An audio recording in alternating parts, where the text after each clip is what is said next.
Olá pessoal, eu sou Gilberto Godoy, psicólogo e professor de psicologia, e hoje vamos falar do livro 100 anos de solidão, de Gabriel Garcia Marques, o Gabo.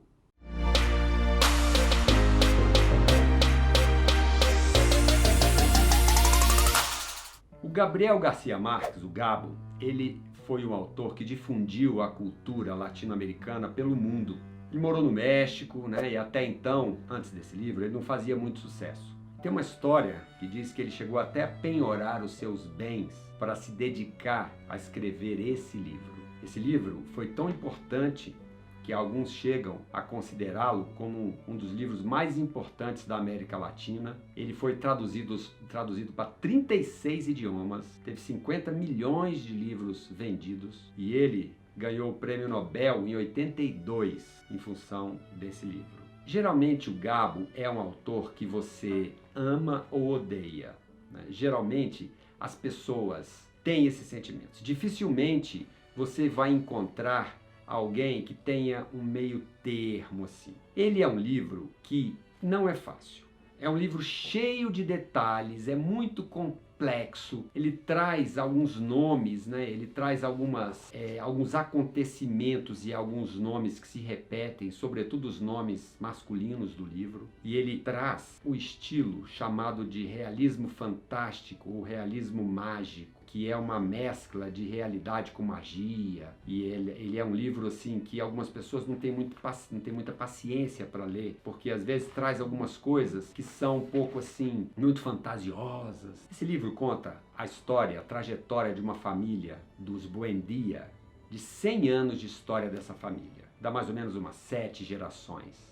Num vilarejo fictício de Macondo, não sabe exatamente onde fica, ele não diz exatamente que isso fica na Colômbia, embora a maioria das pessoas interpretem que fica. E é uma família que parece sempre estar em luta contra a realidade, a qual não lhes é muito propícia e sempre deixa essa família com um certo quê de destruição. Então é uma história onde tem muito sofrimento, é uma história que evidencia os problemas da América Latina, que evidencia os golpes, os ditadores, os sofrimentos, essas questões das grandes tramas. Essa história traz a árvore genealógica dessa família, Traz os José, os Aurelianos, alguma coisa. As mulheres geralmente têm um papel muito forte no livro. As mulheres têm os nomes mais diferentes, os nomes dos homens se repetem muito. E é um livro que fala sobre inventividade, obstinação e solidão, mas não aquela solidão de estar sozinho.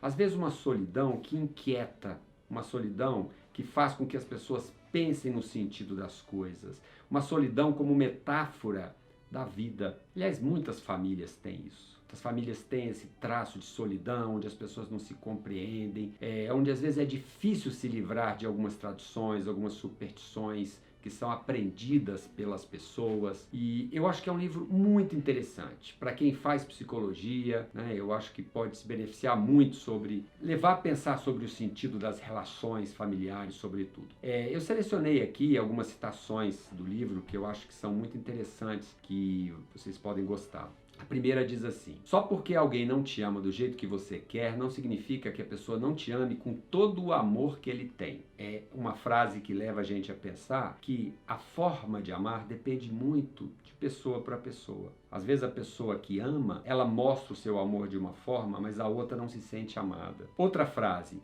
em todos os momentos da minha vida, há uma mulher que me leva pela mão nas trevas de uma realidade que as mulheres conhecem melhor que os homens e nas quais se orientam melhor com menos luzes. Então, assim, essa é uma frase que dá pra gente ver o papel da mulher, a importância da mulher com relação a essa questão do desempenho na estrutura familiar. Outra frase: o amor se torna maior e mais nobre na calamidade, porque eles passam por muitos momentos de calamidade, de desespero, de perdas, de infortúnios. Outra frase: o segredo de uma boa velhice é simplesmente um pacto honroso com a solidão. Uma frase forte, mas uma frase que leva a gente a pensar que os velhos sobretudo nessa época, né, uns 40, 50, 60 anos atrás, eram tratados assim em segundo plano. A gente vai ter aqui no canal um vídeo falando sobre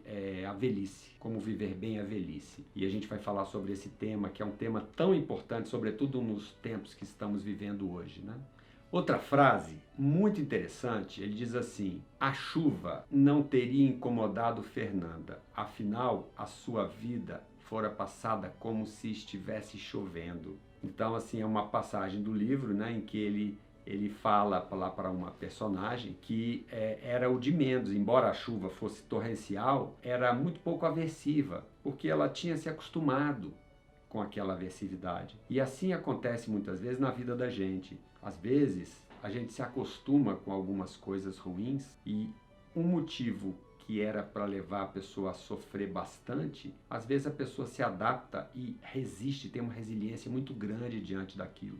Outra frase interessante quando diz assim: é um triunfo da vida que a memória dos velhos se perca para as coisas que não são essenciais. Como isso é importante também na vida, né? Às vezes o esquecimento ele é útil. Às vezes é muito bom que a gente não lembre de tudo, é muito bom que a gente esqueça, porque é importante que a gente lembre, esteja sempre atento ao que é essencial na vida da gente. Outra frase: lembre-se sempre que o mais importante de um casal não é a felicidade, sim a estabilidade. Isso é uma frase que leva a gente a pensar a respeito de terapia de casais, das relações entre as pessoas, o que elas querem das relações, o que elas buscam. E algumas relações se estabelecem em função da estabilidade, não da felicidade. E uma última frase para a gente terminar esse vídeo. Eu acho muito interessante essa frase que diz assim: às vezes atribuímos certas coisas que não entendemos ao demônio, não pensando que podem ser coisas de Deus que não entendemos. Então, quantas vezes na vida as pessoas atribuem aquilo que elas estão vivendo, que é muito ruim, que é muito aversivo, que é muito estressante, ansiogênico, ao demônio mesmo, né? As coisas ruins. Na verdade, aquilo pode ser para o bem da pessoa. Tem a velha frase popular que diz: há males que vêm para bem. Às vezes a gente não sabe julgar